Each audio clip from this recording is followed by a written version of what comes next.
Então vamos lá, abra sua Bíblia, Lamentações 2:19. Quem abriu e achou, diz: achei.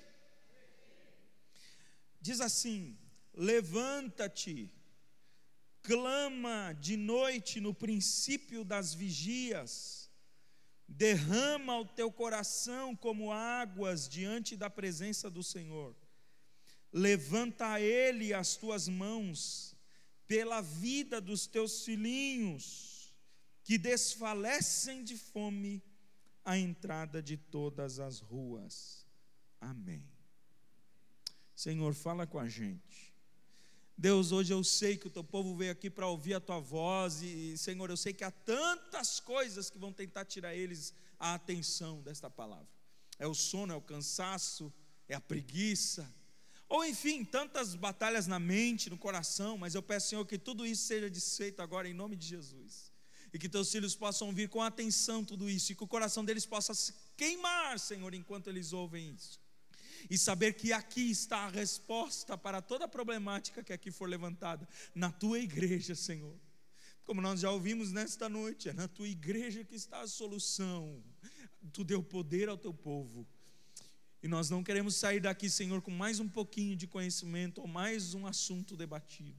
Nós queremos sair daqui com resoluções para a nossa vida. Em nome de Jesus eu oro, Pai, me usa, e abre os ouvidos daqueles que me ouvem, em nome de Jesus, amém. Amém. Presta atenção, eu talvez fale pouco e a gente ore um pouco mais no final. A primeira palavra que eu quero dizer para você é: Satanás odeia as crianças. Eu escrevi esses tempos exatamente sobre isso, como o diabo odeia filhos. E talvez você pergunta: por que o diabo odeia filhos? O diabo odeia todo mundo. Não, ele odeia todo mundo, é verdade. Ele odeia todo mundo. Ele já falou várias vezes, até ontem eu contava para os adolescentes aqui, que uma vez fui expulsar o demônio de alguém, e a pessoa, o Satanás falando na boca daquela pessoa, dizia: eu não gosto de você, eu odeio você. Eu digo: eu sei que você me odeia. Você não gosta de ninguém, não gosta nem de si mesmo. Não existe amor no diabo, né? Mas por que ele odeia particularmente os filhos? Por que ele odeia particularmente crianças? Por que ele odeia de forma específica aquilo que de nós é gerado? Porque nós, à semelhança de Deus, podemos gerar. A Bíblia diz que Deus nos criou à imagem e semelhança dele, e nós recebemos de Deus a potência de gerar. Você é homem, você talvez era feio, magro, esquisito, se apaixonou por uma mulher, ela se casou contigo, aceitou a tua proposta, que talvez nem foi aquilo tudo, ela se casou contigo. Hoje vocês olham para trás, e vocês veem tudo o que vocês fizeram, e você vê a sua família reunida, você vê seus filhos crescidos, trabalhando, ou alguns ainda em casa, mas estão ali, são seus filhos. E você olha aquelas fotos do passado, você pensa: caramba, esse cara conseguiu fazer tudo isso. Eu não sei se você já passou por isso, mas eu já passei. Meu Deus, olha o que eu consegui fazer. Eu tenho 2 filhas lindas, gente. Fui eu que fiz. Saíram de mim. Como é que eu posso fazer isso? Deus, milagre, ainda mais se for referindo a mim, milagre. Deus me permitiu viver isso. Por quê? Porque eu fui criado à imagem e semelhança de Deus, e Ele me permite gerar. Filhos representam continuidade da minha vida. Por isso que Deus sempre se apresenta como Deus de Abraão, de Isaac e de Jacó. Ele não é só Deus de Abraão, Ele não é só Deus de Isaac, Ele não é só Deus de Jacó. Ele é o Deus das gerações, Ele é o Deus de todos, do pai, do filho, do neto. Ele é o Deus da família. E quando você gera filhos, você está dizendo que Deus será o Deus dessa criança. E quando nasce um neto, Deus será o Deus desse neto. Então a propagação da vida não é só a propagação do seu DNA, é a propagação da fé, é a propagação de tudo aquilo que você crê, é a propagação de costumes. Tem coisas que só acontecem na tua casa. Tem jeito de fazer comida que só se faz daquele jeito na tua casa. Isso se propaga de geração em geração. E talvez se perguntar, por que você faz assim? Não sei, minha mãe fazia. Perguntar para a mãe, não sei, minha mãe fazia. E assim, sucessivamente, um atrás do outro, repete o que o outro faz. Isso se diz, a vida continua. Quando tem um filho, você está dizendo, a minha vida continua. A minha vida segue, mesmo quando eu não estiver aqui, a minha vida seguirá, a minha fé, os meus passos, continuarão nos passos dos meus filhos. Satanás odeia isso. Porque Satanás quer tirar de você essa probabilidade. Como ele não pode fazer isso, porque esse poder foi dado por Deus, ele faz de tudo para matar as crianças. Porque ele não pode gerar. Satanás não pode gerar absolutamente nada. Satanás não gera vida nenhuma. Então, se ele não pode gerar, ele tem raiva de quem gera. E por isso, cada criança que nasce é um ultraje, é um tapa na cara de Satanás. Entenda isso, irmão. Eu não estou falando isso aqui, não é uma frase de efeito, não é uma coisa que vai passar. Eu estou falando isso aqui, se você gravar isso aqui, você não esquece mais. Toda criança que nasce, todo filho que surge na família, é um tapa na cara de Satanás. E você sabe por quê? Porque aonde nasce uma criança, a glória de Deus é manifesta.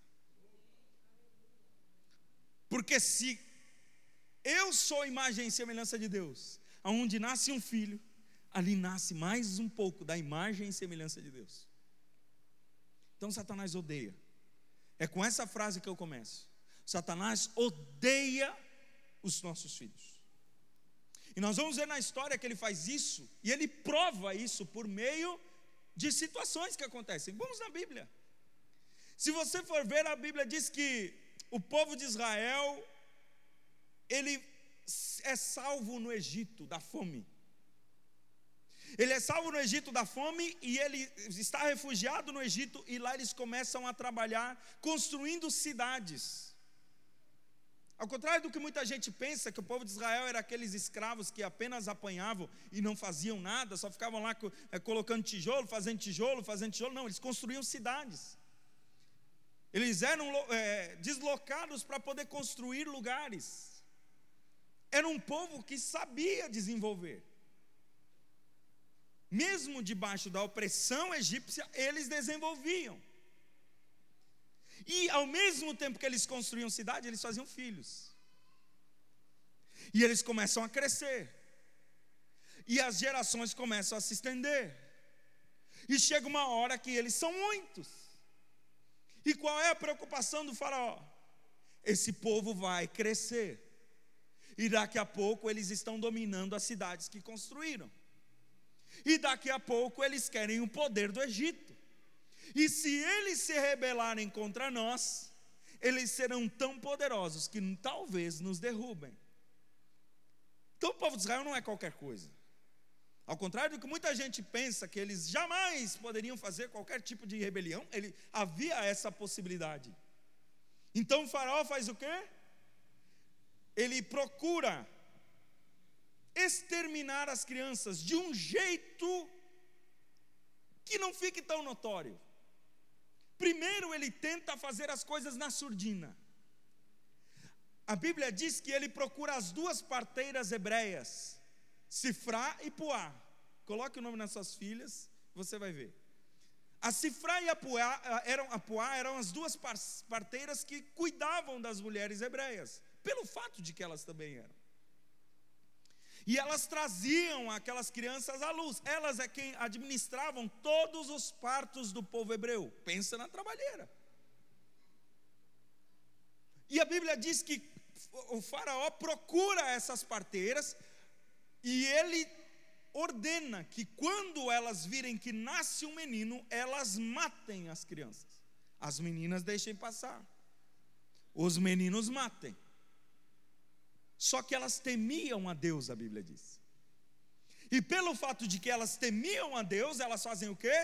Deixavam passar. Nascia um menino, elas deixavam passar. O faraó procura elas e diz: e aí, ainda estou vendo meninos. Os meninos estão continuando, não mudou nada. O que acontece com vocês?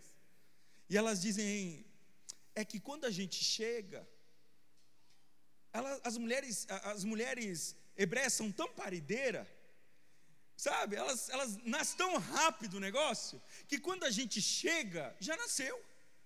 Aí a gente não pode matar, né? Já foi. Se fosse lá na hora do parto, ainda a gente dava um jeitinho de fazer, mas não dá. Não tem como eu chegar lá, a criança já está se alimentando, já está ali em plena vida, eu vou matar essa criança? Não posso fazer isso. Aí a Bíblia diz que Faraó sai do velado. Ele sai daquele nível que ele estava trabalhando em segredo, e ele traz aquilo à tona. Ele diz, então a partir de agora, todas as crianças que nascerem, os meninos, serão jogados no Nilo, morrerão afogados. As meninas deixem passar, os meninos não deixem viver. Por quê? Porque esse povo não pode se reproduzir.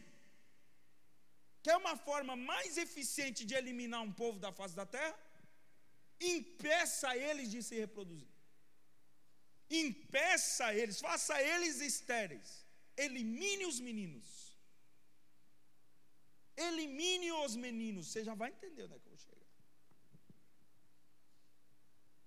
Faça uma geração feminina. Faça uma geração que apenas recebe, mas se não tem quem doa, elas também morrerão. Do you understand me? Yes. Quem tem ouvidos, ouça.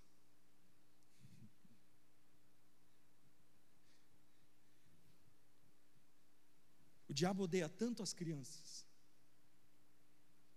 e ele tem tido sucesso no quesito infertilidade. Eu vou entrar em vários assuntos hoje aqui. Satanás tem conseguido trabalhar com a ideia de acabe com essa raça, acabe com esse povo. Como que ele faz isso? Eu fiz alguns estudos e nós estamos vendo, gente, o declínio da paternidade. Nós estamos vendo a desvalorização da natalidade, cada dia a mais, cada dia é maior a desvalorização da natalidade. Agora, em épocas de pandemia, quando todo mundo pensou que haveria um novo baby boom, né? Porque depois de uma grande tragédia acontecem ondas sociais, e eu creio que é o próprio Deus que faz isso. Após a Segunda Guerra Mundial foi isso que aconteceu. Ondas de nascimento de criança muito grande, e nós pensávamos que isso ia acontecer no meio da pandemia.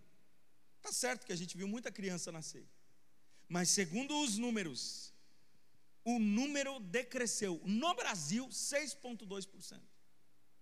Nós tivemos uma diminuição, e a desculpa das pessoas é justamente o momento que nós estamos passando. Não quero filhos. Alguns já disseram, não, dar filhos para um mundo que está contaminado, não queremos. Uma doença, não, nós queremos viver tranquilo. Para que se preocupar em dar filhos para um mundo que está contaminado? Não vamos fazer isso. Tanto é que essa geração já está sendo chamada de geração C, a geração Covid. Gente, isso anda muito. Então, vocês estão comigo, amém?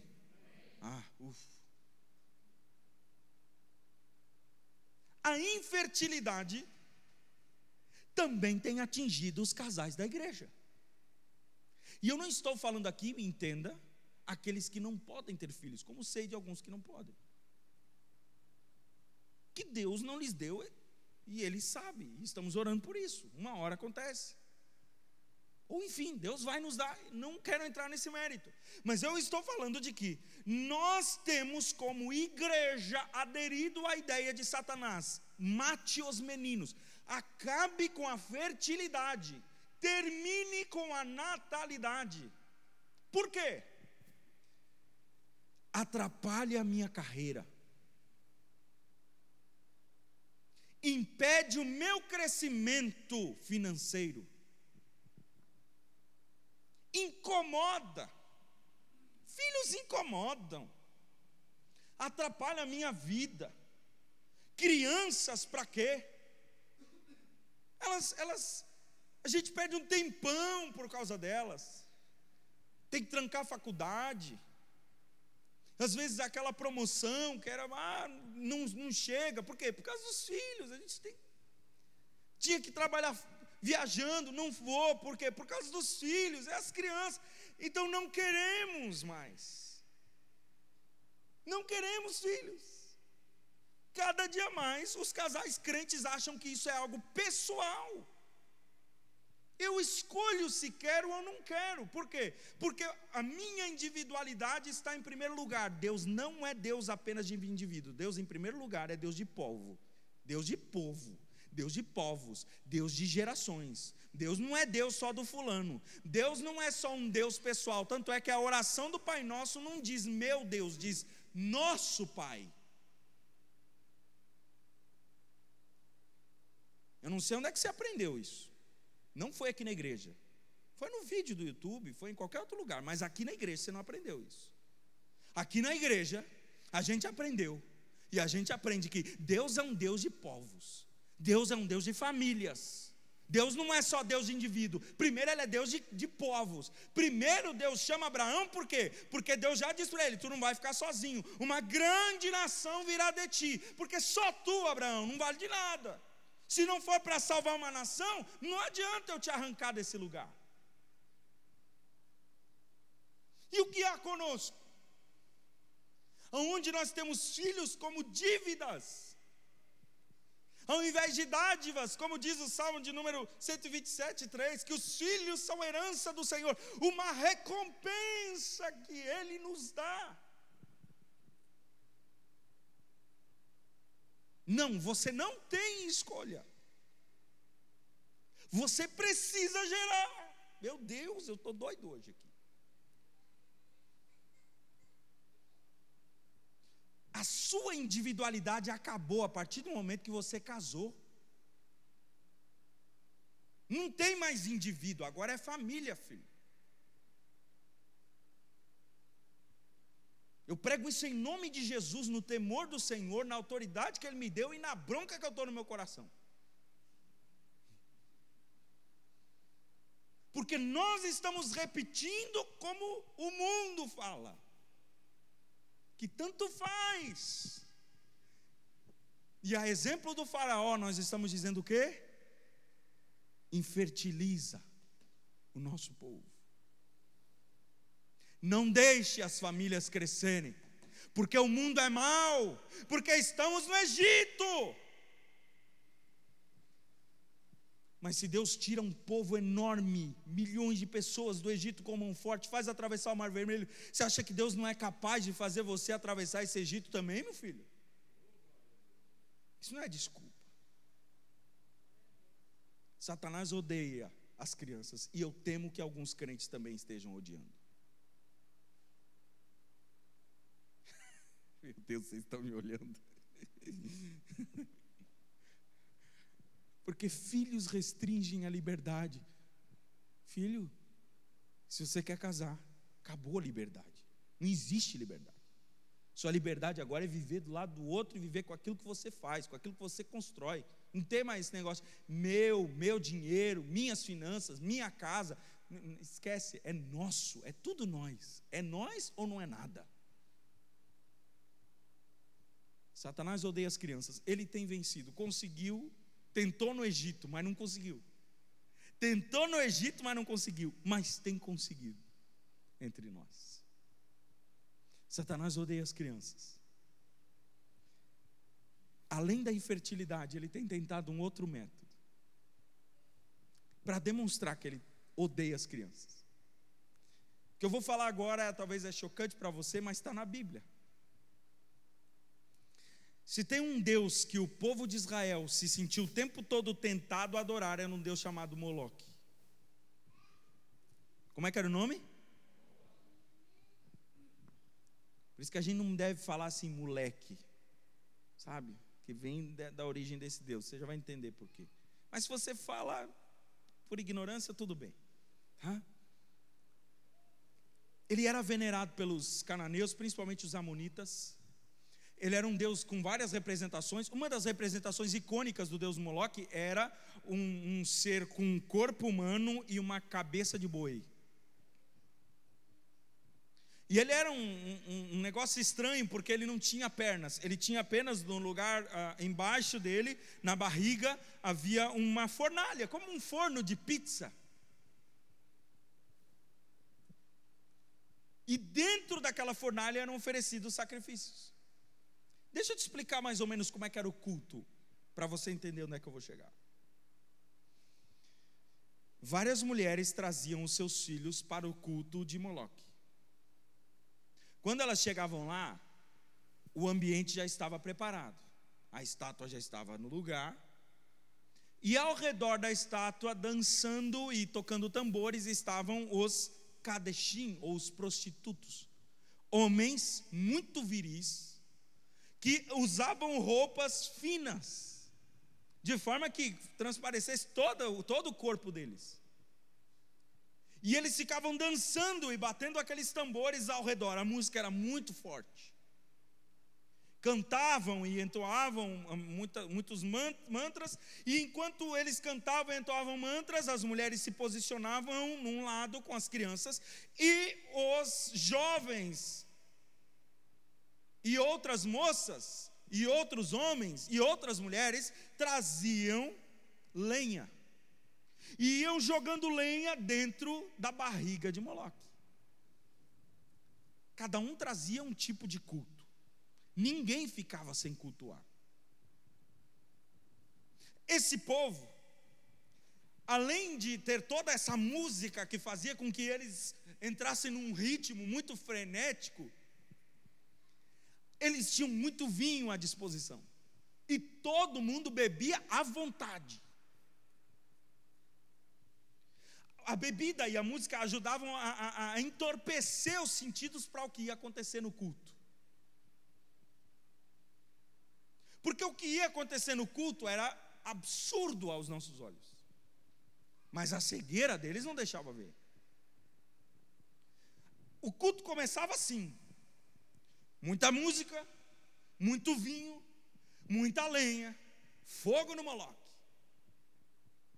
A outra parte do culto, uma mãe trazia a criança para um sacerdote vestido de branco. E aquele sacerdote vestido de branco pegava aquela criança e levava para a frente da fornalha. Aquela fornalha já estava aquecida, muito aquecida, de tal forma que alguns registros dizem que nem o sacerdote conseguia ficar lá por muito tempo. Então logo ele tinha que falar a palavra mágica, que era o quê? Recebe, ó Moloque, este sacrifício e derrama sobre nós o teu poder. Era essa a palavra.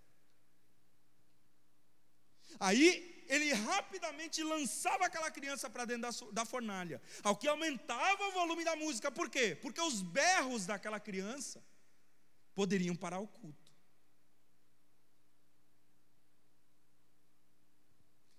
Quando alguém se sente incomodado com criança na igreja, eu já sei de onde vem esse espírito.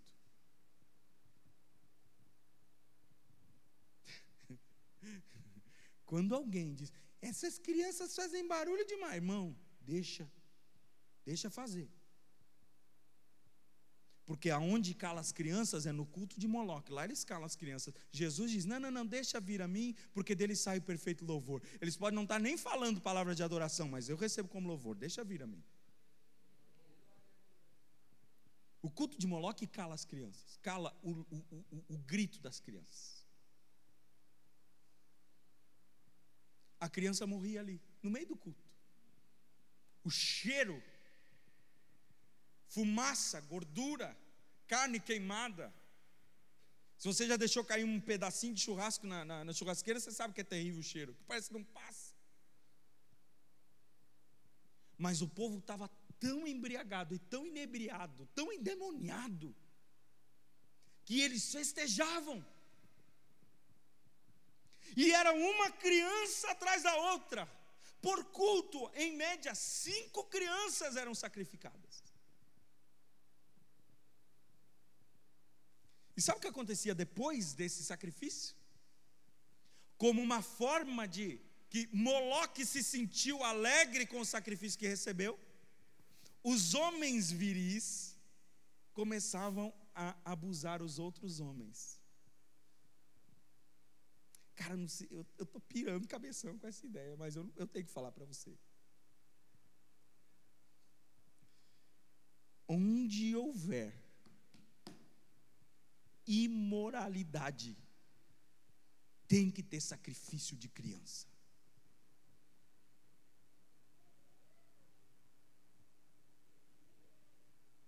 Sabe por que a agenda está tão contra as crianças? E sabe por que eles estão fazendo tanta propaganda e tanta coisa? Porque eles sabem que Moloque só aceita o sacrifício deles se houver crianças. Então não adianta você dizer assim: deixem nossas crianças em paz, porque eles não vão deixar, porque Moloque exige que primeiro as crianças, aí então vocês podem ter prazer uns com os outros.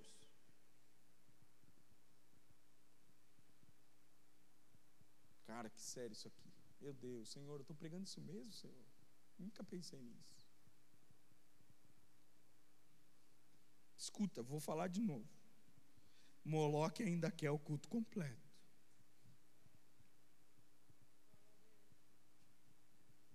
Moloque ainda quer o culto completo. E ele não vai desanimar. Ele não vai desistir, enquanto primeiro as crianças.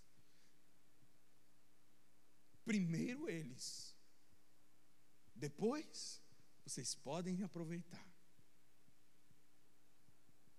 E a gente diz: cara, vivam a vida de vocês. Façam o que vocês quiserem. Ninguém tem nada a ver com o que vocês fazem. Mas deixe as nossas crianças em paz. Eles não podem. Porque o espírito de Moloque que opera exige esse sacrifício.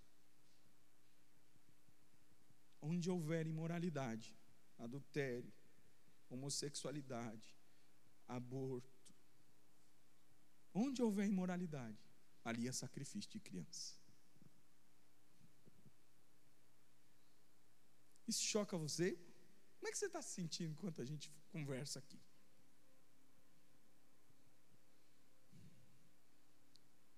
Por isso que Deus, Ele advertiu o povo por várias vezes, gente, várias vezes. Levítico 18, Levítico 20. Não façam isso, não entrem nesse caminho. Se afastem do culto a Moloque, se afastem do culto a Moloque. Por quê? Porque se vocês se aproximarem do culto a Moloque, a consequência está nas crianças. Será trágica a consequência nas crianças.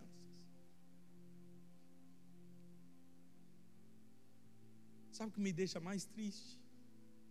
É que tem igrejas que estão pregando a liberdade e dizendo: nós somos uma igreja inclusiva. Vem,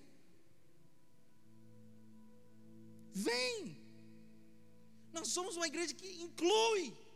É verdade, pode incluir, mas as consequências estão aí. As crianças vão morrer. De alguma forma elas vão morrer. Alguma morte sempre tem. Emoções mortas, vidas mortas, futuros mortos.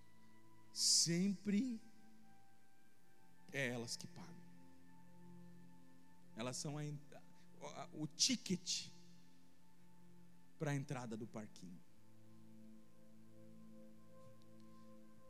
Por isso que eu fico tão triste quando alguém vai lá e diz: nós não temos que lutar, deixa acontecer. Não, irmão, você não entendeu nada. Porque a nossa guerra não é contra a carne nem sangue, é verdade, irmão. Agora você falou certo. A nossa guerra é contra as potestades, e há uma potestade que está agindo. E conforme essa potestade age, crianças vão morrendo.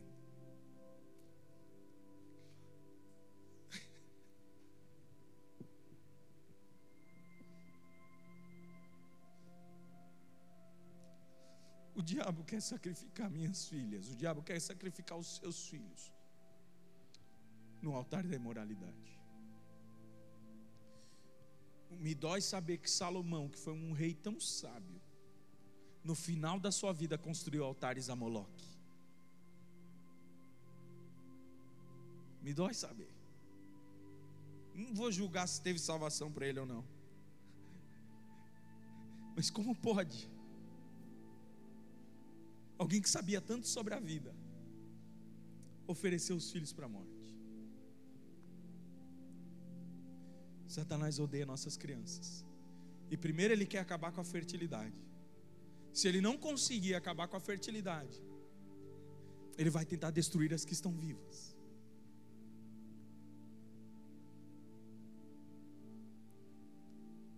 E aí a gente vai para Herodes. Eu vou ter que pular alguns, senão eu vou passar muito tempo aqui. Herodes sabe que Jesus nasce, e ele tenta descobrir por meio dos magos aonde Jesus está. Quando ele descobre por meio dos magos aonde Jesus está, o que ele faz? Manda matar as crianças. Como ele não sabe se é exatamente em Belém ou em alguma outra cidade ao redor, ele diz: todos os meninos de 2 anos abaixo, as crianças de 2 anos para baixo, em Belém e nos arredores, mata, porque nasceu um menino lá que estão falando que é rei, e se esse menino cresce e ele arranca o poder das minhas mãos, não, esse menino não pode arrancar o poder das minhas mãos. Mata o menino. Mata o menino. Graças a Deus, Deus aparece em sonho, um anjo aparece em sonho, avisa José e diz: vaza, vai para o Egito. Eu não sei porquê, mas de vez em quando o Egito é lugar de refúgio, mesmo não sendo um lugar ideal, o Egito às vezes é lugar de refúgio. E lá vai o menino, Maria e José, para o Egito para se refugiar de Herodes. Os outros meninos mortos. A gente não sabe em números quanto foi mortos. Tem gente que diminui muito esse número e diz: como Belém era uma cidade pequena, que devia ter 1000 habitantes, calculemos aí que sejam 20 meninos. Mas eram aos arredores também. Nós não sabemos quantas crianças morreram. Mas por causa de Jesus Cristo, crianças já estavam morrendo. Inclusive alguns teólogos consideram esses os primeiros mártires da igreja. Não entro no mérito da questão. Eu só estou dizendo que crianças morrem por causa de jogo de poder. Se Satanás não consegue vencer em casa, Satanás não consegue derrubar em casa, ele vai derrubar lá em cima, nos poderes. Homens que vão criar leis, homens que vão tentar criar decretos que digam: acabem com elas. Você acha mesmo que ele se importa com a tua família? Ele se importa com o seu voto. Eles não estão preocupados com gerações, estão preocupados com as votações. Homens sem nenhum escrúpulo, que em nome do poder criam leis que matam as crianças. Meu Deus, como as crianças sofrem, gente. O rei Salomão estava no palácio, ele recém tinha começado o seu governo, e a Bíblia diz que 2 prostitutas apareceram, carregando uma criança. Quando elas chegam carregando aquela criança, a Bíblia diz que uma vem chorando, desesperada, e a outra vem brigando. E elas contam a história para Salomão. Se você não conhece essa história, rapaz, você perdeu um trechão bom da Bíblia. A Bíblia diz que elas explicam a situação. Olha, nós 2 moramos juntas, estávamos na mesma casa. Uma de nós teve um filho, a outra 3 dias depois teve um filho também. Cada uma dormia na sua cama, e as crianças conosco. Mas aconteceu que uma daquelas mulheres se deitou sobre o seu filho e o matou. E no meio da noite, quando ela acorda e vê que a criança não tem vida, ela pensa: eu não posso ficar com uma criança morta. Ela vai aonde está a outra criança, na cama da outra, tira a criança viva e faz uma troca: criança morta no lugar da criança viva. E leva a criança viva para o seu quarto e continua a noite como se nada fosse. No outro dia, quando a outra acorda e percebe que aquele filho não é o seu, e está morto. E aí então as duas começam a brigar, e ela diz: esse não é meu filho. A outra diz: não, é teu filho mesmo, o meu é o vivo, não, o teu é o morto. E elas ficam nessa briga, e elas vão para conversar com o rei Salomão. E quando elas chegam para conversar com Salomão, elas começam a discutir na frente dele: é meu filho, não, é meu filho. E aí Salomão, sábio, guiado por Deus, diz: traga-me uma espada. Traga-me uma espada. Quando ele diz traga-me uma espada, elas já sabiam o que ia acontecer: a criança vai ser dividida no meio. Só que ele só fala traga-me uma espada. A outra mulher, que é a falsa mãe, ela diz assim: isso mesmo, dividam essa criança, se não, nem minha e nem dela. Nem minha nem dela, dá metade para cada uma e está tudo certo.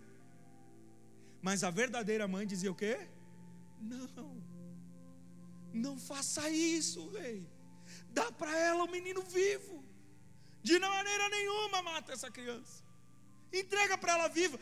Eu pago o preço, mas que a criança fique viva, porque fui eu que gerei. Eu me importo com ela. Eu pago o preço na minha pele de ficar afastada dessa criança. Eu pago o preço na minha vida de não ver essa criança por um bom tempo. Mas essa criança foi gerada em mim, deixa viver.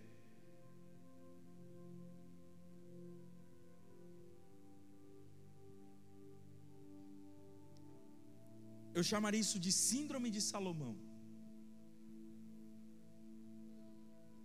Quantas crianças, eu vou tocar num assunto delicado aqui, que estão sendo divididas ao meio por causa de discórdias familiares.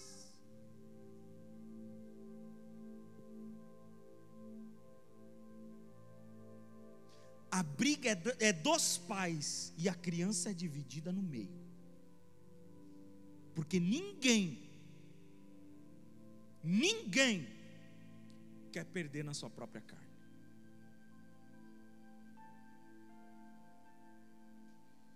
Aí lá fica as crianças no meio das intrigas dos pais, e no final, dividida no meio.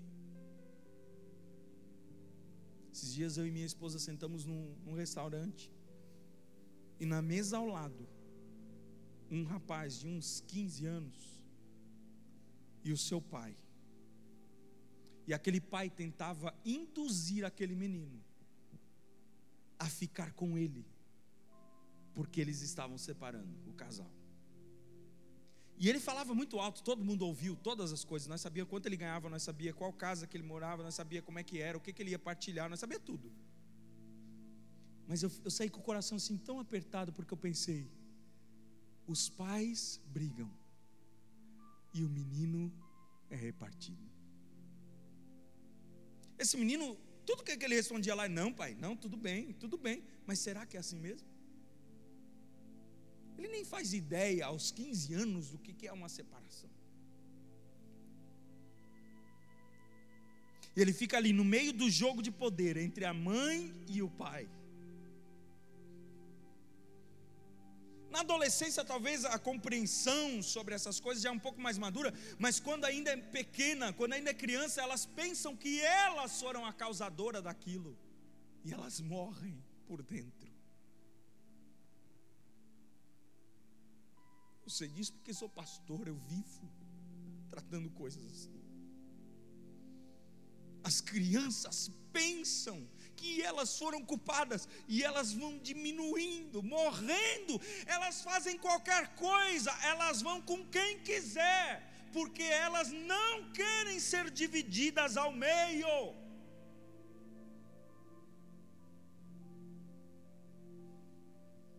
Aí elas ficam perdidas, não sabem com quem vão, não sabem se são plenamente amadas. Se o pai está indo embora é porque não me ama, se a mãe não me quer é porque não me ama. Quem que me ama?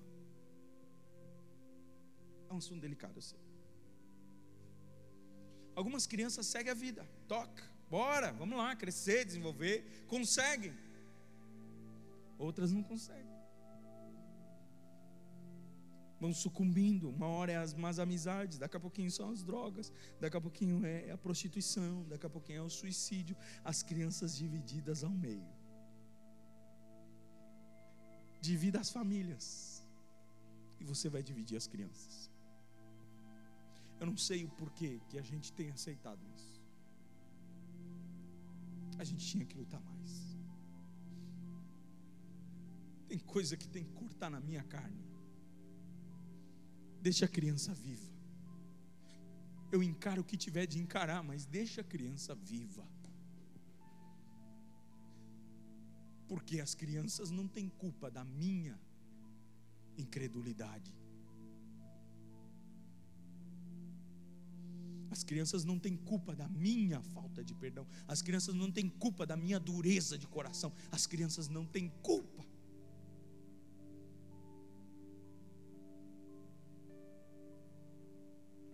Preciso encerrar, mas antes de encerrar, eu preciso dizer para você: não bastasse essa batalha que Satanás tem tentado fazer, criar,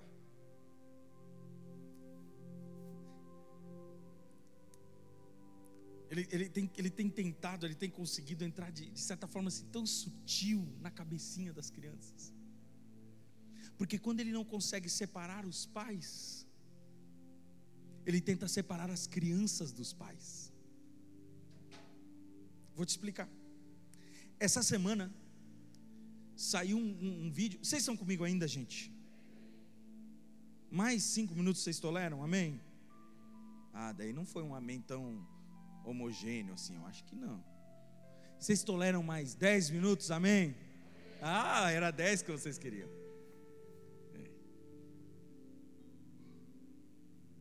Saiu essa semana, talvez você não viu, depois procure lá nas minhas redes sociais, se você quiser ver. Senão, também não perde nada.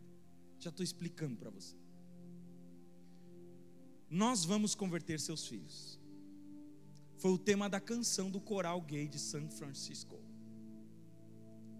E é exatamente essa palavra. Nós vamos converter seus filhos. Se Satanás não conseguir separar você, se Satanás não conseguiu matar a criança, se Satanás não conseguiu impedir você de gerar criança, então nós vamos separar a criança de você. Como? Nós vamos criar ideias de tal forma que essa criança olhe para você e diga: você não é meu pai, porque você pensa assim. Você não é minha mãe, eu rejeito os teus ensinamentos. Por quê? Porque eu fui envolvida nos ensinamentos que me ensinaram lá.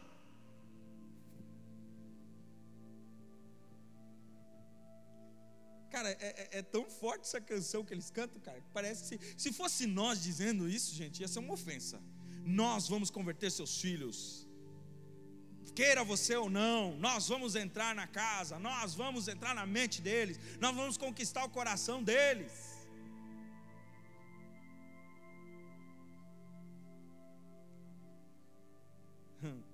E não é que eles conseguem? Porque na pandemia as crianças passaram, em média, segundo um estudo que foi feito nos Estados Unidos, as crianças passaram em média 50% do tempo diário diante das telas. Ele vai matar.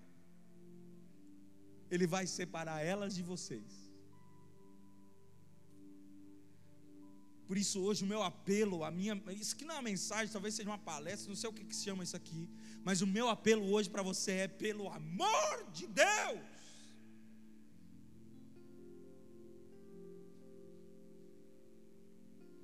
Sabe por que eles estão dizendo que vão conseguir converter os seus filhos? Porque eles tocam num lugar onde você não está conseguindo tocar.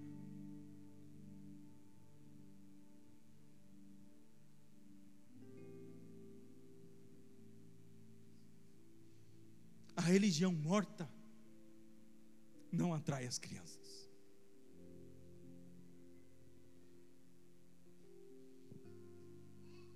Por que a gente faz isso? Tem que fazer. Mas isso eu não quero fazer isso, não me toca no coração. Faça aí. Até os 18 eu faço. Ou até os 13. Depois não faço mais. Por quê? Porque isso não sai de mim. Não faz sentido para mim. Falei aqui esses dias para a família aqui sobre Deuteronômio capítulo 6, que quando a Bíblia diz assim, ó, ensine essas palavras aos seus filhos com persistência. E a gente às vezes fica só com isso. Eu tenho que ensinar meus filhos, porque senão o mundo vai matá-los. O diabo quer matá-los, então eu tenho que ensinar eles. Para quê? Porque Deuteronômio 6, um pouquinho antes, diz que eles serão bem-sucedidos. Nós teremos comida, nós teremos vida abundante. Então eu preciso ensinar meus filhos. Mas você não pode só ensinar. A Bíblia diz que você ensina com diligência andando, sentando, deitando e levantando. Sabe o que é isso? Envolvimento de vida, de emoção. Quando foi a última vez que você chorou diante de Deus na frente das crianças? Isso é para mim. Quando foi a última vez que o nosso coração ficou exposto diante dos meninos? Porque eles já conhecem as nossas regras, mas será que eles conhecem os nossos corações? Criança aprende por emoção. Por isso que a gente ensina musiquinha, porque a música abre um canal nelas para aprender. A gente faz dancinha, por quê? Porque quando elas estão alegres, elas aprendem. E a gente quer só, faça isso, faça aquilo, não faça aquilo. E a gente não toca o coração. E eles estão tocando o coração. Mostra uma história triste de uma pessoa que sofre porque quer ser algo que não consegue ser ou que não pode ser. Eles tocam as emoções. E o senso de justiça das crianças é aguçado. E elas dizem, isso não pode acontecer. E o dia que a gente chegar e disser assim, mas a Bíblia diz, eles vão dizer, não me importa. O que me importa é o que tocou meu coração. Por isso eu digo, irmão, é importante muito nós pregarmos isso aqui. Eu prego e repito, e repito, e repito. A gente repete isso, lá em casa se lê isso, nós falamos sobre isso, cantamos sobre isso. Mas eu preciso emocionar. Tem que ter fogo no negócio, tem que ter paixão no negócio.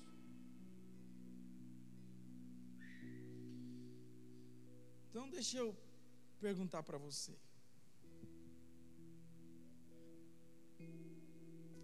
Eu falei aqui no outro dia, e eu já estou encerrando, está passando os meus 10 minutos.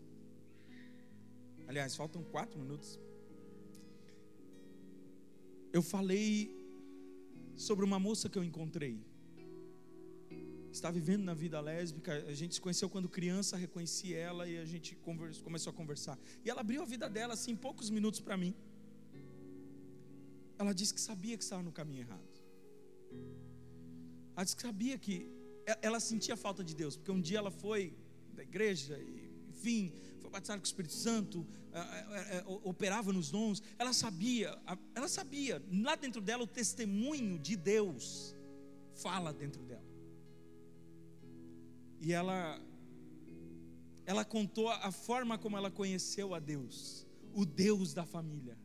Ela disse: meu pai colocava o disco do pregador e a gente tinha que ficar de joelho orando juntos, enquanto o pregador orava. Era 30 minutos de disco. Uma criança é acabar com a vida dela. Todo dia bota o disco, vai girar de joelho, se não é castigo. E eles saíam, eles não se envolviam, nunca se envolveram nas questões emocionais daquelas crianças. Sabe, gente, esses dias peguei e fui com as minhas filhas no parque. Não me coloca aqui como modelo, eu estou tentando fazer isso que eu estou pregando. Todo pregador é alguém que prega uma coisa ideal, sabia disso? Tudo que eu prego para você, gente, é uma coisa que eu estou tentando alcançar. Levei minhas filhas no parquinho, fui só com as duas. E, gente, como lá a gente consegue atingir a mente delas? Porque eu estou num ambiente onde elas estão ali alegres, brincando, felizes. É ali que eu consigo. Quer salvar teus filhos? Cria um ambiente emocionante. Cria um ambiente emocionante. Cria uma casa feliz. Não faz tua fé ser chata. Não faz a tua fé ser uma coisa que tem que fazer. Envolve o teu coração, conta o teu testemunho, conta as tuas histórias, chora junto, envolve a lágrima. Se eu estou aqui, gente, é porque minha mãe toda semana fazia culto com a gente. E, gente, a minha mãe era tão sincera, ela não tinha medo de falar língua estranha na nossa frente. Tem pai aqui que tem medo de falar língua estranha na frente do filho. Minha mãe não tinha medo de glorificar alto a Deus em casa, na nossa frente. Deus usava às vezes ela em profecia dentro de casa. Eu nunca fiz isso. Nunca cheguei na minha esposa e disse: é isso que Deus está me falando e tal. Se bem que às vezes dá vontade.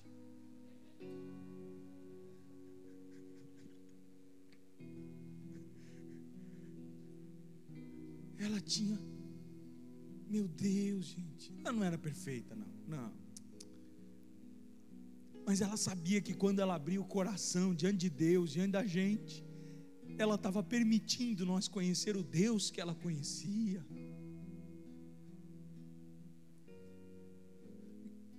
Criança não tem que saber que tem que orar. Ela só tem que ter alguém do lado dela que ela ame muito e que ame muito ela e que ore com ela. Quando você vê, ela vai estar dizendo: se é importante para minha mãe, que eu amo tanto, isso também é importante para mim.